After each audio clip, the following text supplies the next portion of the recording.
He moves through the death and decay of the void. He doesn't remember his name. Everything's a blur. He feels pain in his stomach, in his arms, in his veins.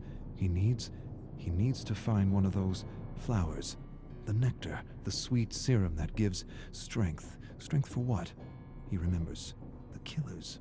Experimenting on them. Why? Why was he experimenting on them? He doesn't remember. He caused a lot of suffering, but he doesn't feel remorse. He doesn't even know if he should feel remorse. He doesn't feel anything but an ache in the pit of his stomach for power.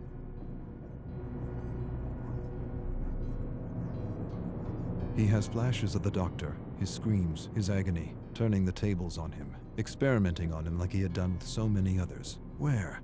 Not here. Somewhere else. Another world. All of these survivors, marooned from other worlds. How does he know this? He doesn't remember. He remembers the experiments. What was he trying to understand? The nectar? The serum? The right dose? The right dose. To use without hurting himself. Too late.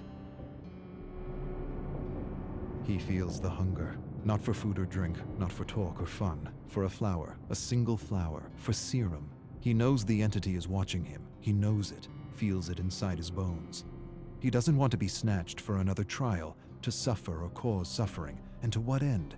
The great horrible mystery of it all. He wants to understand this place. He does. But he senses that to know, to really know, would drive him mad. Madness, that's what this place is. The embodiment of madness. He doesn't want to be pulled into another trial. He wants to return home. He must return home. That's why he was studying the serum. It gave him insight. Insight to what? He doesn't remember.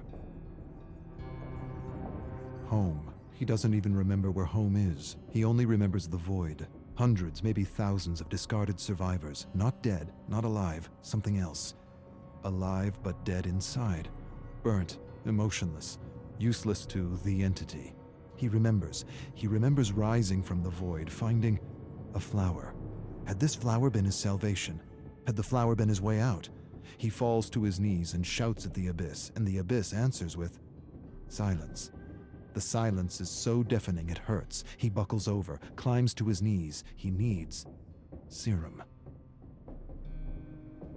He's lost. He doesn't know where he is. He sees things like tentacles reaching out for him from the fog, and he knows they're not real. None of it is. He's losing his mind if he hasn't lost it already. His eyes play tricks on him. He sees giant, nameless creatures looming over him. Doesn't matter. They're not real. None of it is. His hunger confuses him, oppresses him. He'd do anything for that feeling again. Anything.